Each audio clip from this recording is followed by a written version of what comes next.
और इस वक्त रामविलास वेदांती जी हमारे साथ हैं और सबसे पहले आपसे हम समझना चाहेंगे प्राण प्रतिष्ठा को लेकर जो तैयारियां हैं, 15 से अनुष्ठान शुरू होने वाला है, क्या क्या होगा 15 से जो कि 22 तक चलेगा?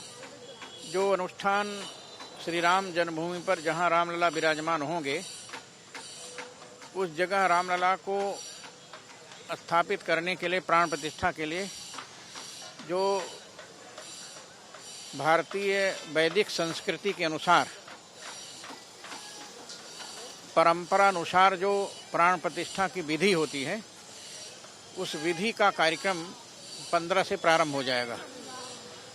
और इसके बाद अन्नाधिवास, जलाधिवास, वस्त्राधिवास, पुष्पाधिवास और इसके बाद नगर भ्रमण, ये सारा कार्यक्रम 15 से प्रारंभ हो जाएगा। और इसके बाद वैदिक मंत्रों के साथ भगवान रामलला को भारत के माननीय प्रधानमंत्री नरेंद्र मोदी जी अपने कर कमलों से लेकर राम मंदिर के स्वर्णिम सिंहासन पर, जहां भगवान रामलला विराजमान होंगे, वहां पर लेकर के जाएंगे। और वैदिक मंत्रों के साथ हमारे देश के मूर्धन्य विद्वानों के द्वारा भगवान रामलला को स्वर्ण सिंहासन पर अपने कर कमलों के द्वारा विराजमान करेंगे। और इसके बाद वहाँ पर भगवान की दिव्य आरती उनके कर कमलों के द्वारा होगी और वैदिक मंत्रों के साथ भगवान की प्रार्थना होगी। चारों वेदों से, ऋग्वेद, यजुर्वेद, सामवेद, अथर्ववेद, चारों वेदों के द्वारा स्तुति होगी। इसके बाद 18 पुराणों के द्वारा स्तुति होगी। इसके बाद श्रीमद्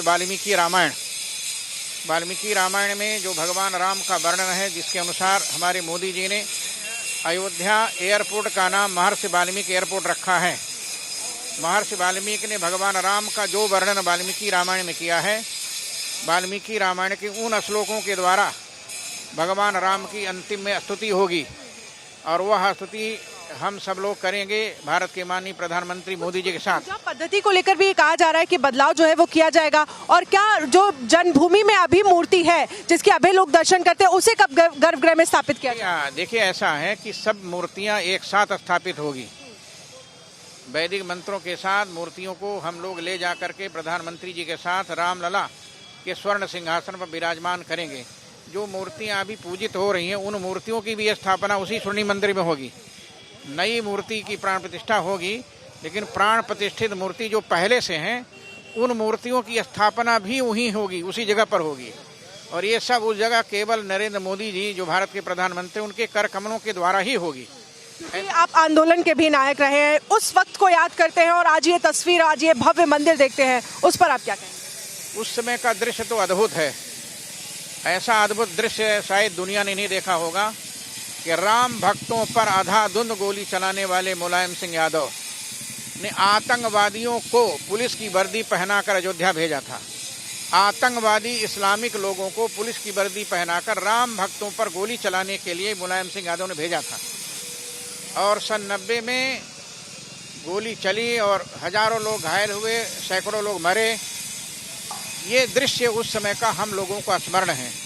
हमको तो मुलायम सिंह यादव ने, वीर बहादुर सिंह ने, नानीदत्त तिवारी ने, मायावती ने, अखिलेश यादव ने सब मिलाकर 25 बार जेल भेजा था।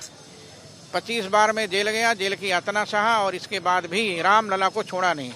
हमने तो हाई कोर्ट में साफ शब्दों में कह दिया था, वो मंदिर था, मंदिर है, मंदिर रहेगा।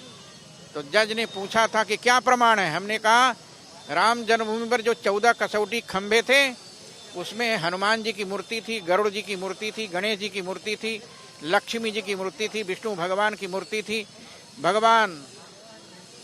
12 भगवान की मूर्ति थी, धनुष बाण के चिन्ह थे, शंख चक्र गदा पद्म के चिन्ह थे। मंदिर का ही चिन्ह था, मस्जिद का कोई चिन्ह था ही नहीं।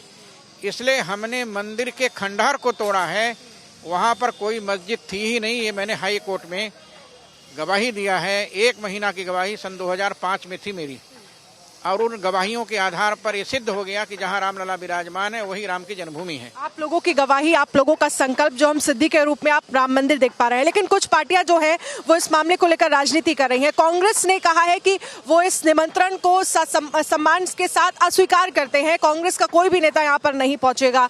इसके जरिए क्या संदेश देने की कोशिश हो रही है? कांग्रेस के आला कमान पंडित जवाहरलाल नेहरू ने सन 49 में जब रामलला की स्थापना हो गई, भगवान रामलला विराजमान हो गए, तो उत्तर प्रदेश के तत्कालीन मुख्यमंत्री गोविंद बल्लभ पंत को आदेश दिया कि जाओ रामलला की मूर्ति को हटा दो।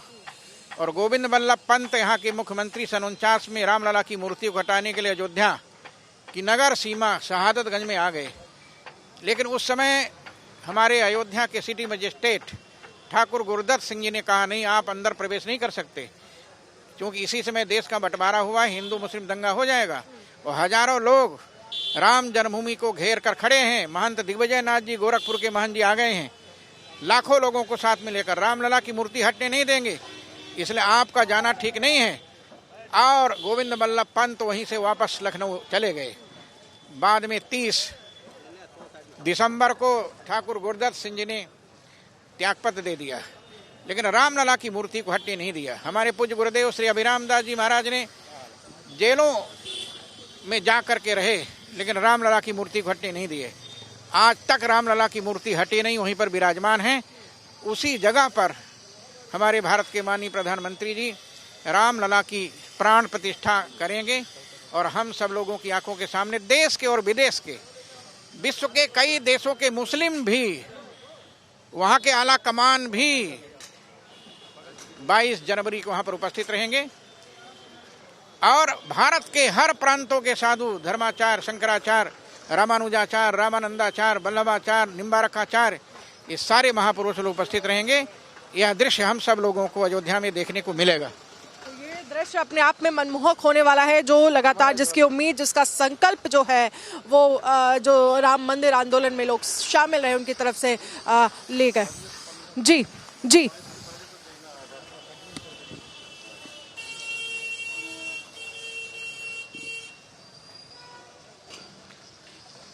जी जी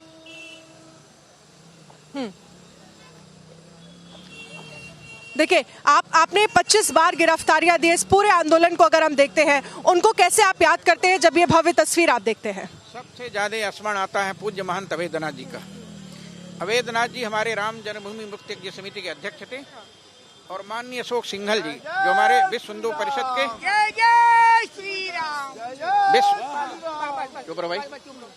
जो हमारे विश्व हिंदू परिषद के अंतर्राष्ट्रीय अध्यक्ष माननीय अशोक सिंघल जी थे, सबसे ज्यादा उनका स्मरण आता है। आचार्य गिरिराज किशोर जी का स्मरण आता है, आचार्य धर्मेंद्र जी का स्मरण आता है, स्वामी वामदेव जी का स्मरण आता है, स्वामी सतमित्रानंद गिरी जी का, जो भारत माता मंदिर के संस्थापक थे, उनका स्मरण होता है। हमारे देश के लाखों लोग, जगत गुरु शंकराचार्य बद्रिक आश्रम के पूज्य स्वामी शांतानंद सरस्वती जी का स्मरण आता है। हमारे देश के लाखों महात्मा लोग श्री राम जन्मभूमि के लिए अयोध्या में आंदोलन में आए हुए थे। आज रामलला का मंदिर में भगवान विराजमान होने वाले हैं, इसलिए उन सब का स्मरण हो रहा है। आज मुझे स्मरण होता है माननीय अडवाणी जी का, डॉक्टर मुरलीधर जोशी जी का। आज मुझे स्मरण होता है माननीय अटल बिहारी वाजपेयी का। अटल बिहारी वाजपेयी सन 2003 में जब पूज्य परमहंस जी महाराज का देहावसान हुआ था, तो सरजू के पावन तट पर परमहंस जी की जलती हुई चिता के सामने अटल बिहारी वाजपेयी ने कहा था कि आज परमहंस जी जा रहे हैं, इसके बाद हम सब लोग भी जाएंगे। लेकिन मैं आज कह के जा रहा हूं कि आप सब लोगों की मनोकामना की पूर्ति होगी। एक न एक दिन हमारे ही पार्टी का एक महापुरुष भारत का प्रधानमंत्री बनेगा और जो राम जन्मभूमि मंदिर का निर्माण कराएगा। अटल बिहारी वाजपेयी की बात 2014 में सिद्ध हो गई और अटल बिहारी वाजपेयी की भावनाओं के अनुसार मोदी जी उस समय गुजरात के मुख्यमंत्री थे, उनको घोषित किया गया कि चुनाव जीतने के बाद मोदी जी को भारत का प्रधानमंत्री बनाया जाएगा। और भारत का प्रधानमंत्री बनने से पहले मोदी ने घोषणा किया था सबका साथ, सबका विकास, सबका विश्वास, सबका प्रयास। उनके इस उद्घोषणा को भारत के लोगों ने स्वीकार किया। भारत के लोगों को विश्वास हो गया कि मोदी जी हमारी भावनाओं के अनुसार भारत माता के गौरव की रक्षा करेंगे। और पहला काम किया 2019 में 5 अगस्त को 370 धारा समाप्त किया, 35 समाप्त किया और इसके बाद 3 तलाक समाप्त किया। और 2019 9 नवंबर को राम जन्मभूमि का निर्णय आया। हमारे भारत के सुप्रीम कोर्ट के 5 जजों ने निर्णय दिया कि जहां रामलला विराजमान वही राम की जन्मभूमि है और भारत सरकार एक ट्रस्ट का निर्माण करके मंदिर का निर्माण करे। और भारत सरकार ने राम जन्मभूमि तीर्थ क्षेत्र नामक एक ट्रस्ट का निर्माण किया और उसके द्वारा 2020 में 5 अगस्त को मोदी जी ने राम जन्मभूमि आकर भूमि पूजन शिलान्यास किया, मंदिर बनना शुरू हो गया। और इसके बाद अभी 30 दिसंबर 2023 को मोदी जी अयोध्या आए। अयोध्या में हमारे संतों ने भव्य स्वागत किया, पलक पामड़े बिछाकर, और उनके ऊपर फूलों की वर्षा किया कि आपने इस कलयुग में त्रेता युग ला दिया है। इसलिए त्रेता युग वाली अयोध्या नजर आ रही है और कलयुग में भगवान राम लला स्वर्णिम मंदिर में विराजमान होने वाले हैं। ये मंगलमय दृश्य देखने का सौभाग्य हम सब लोगों को 22 जनवरी को मिलेगा। इसके लिए हम सब लोग भारत की माननीय प्रधानमंत्री को धन्यवाद देते हैं। एक और सवाल, जो राम के नाम पर राजनीति कर रहे हैं, जो सनातन का विरोध कर रहे हैं, जो हिंदू का विरोध कर रहे हैं, उन पार्टियों को आप क्या संदेश देंगे? आजादी के बाद से ही कांग्रेस ने हिंदुत्व का विरोध किया, सनातन का विरोध किया। नहीं, कांग्रेस चाहती तो मंदिर उसी समय बन जाता, लेकिन कांग्रेस का कोई मुख्यमंत्री, कांग्रेस का कोई प्रधानमंत्री आज तक रामलला का दर्शन करने नहीं आया। कांग्रेस ने राष्ट्रीयता का विरोध किया, कांग्रेस ने धर्म का विरोध किया, सनातन का विरोध किया, हिंदुत्व का विरोध किया। उसी का परिणाम है हमारे पूज्य करपात्री जी महाराज ने कांग्रेस को श्राप दिया था। जब गोहत्या बंदी के लिए रामलीला मैदान दिल्ली में धरना में बैठे थे, उन पर गोली चलवा दिया था। तब पूज्य करपात्री जी महाराज ने श्राप दिया था कि जाओ तुम्हारी कांग्रेस समाप्त हो जाएगी, और आज वो कांग्रेस समाप्त की ओर है। भारत का कोई भी हिंदू कांग्रेस को वोट देने के लिए तैयार नहीं है। रामलला का बहिष्कार किया है, अयोध्या का बहिष्कार किया है, राम जन्मभूमि का बहिष्कार किया। इसका मतलब है कि अब कांग्रेस भारतवर्ष से जाने वाली है। भाजपा 2024 के चुनाव में 400 सीट पार कर तीसरी बार फिर से भारत के प्रधानमंत्री गद्दी पर नरेंद्र मोदी बैठेंगे, ऐसा हमको विश्वास है। बहुत बहुत शुक्रिया रामविलास वेदांती जी हमसे बातचीत करने के लिए। Thank you so much.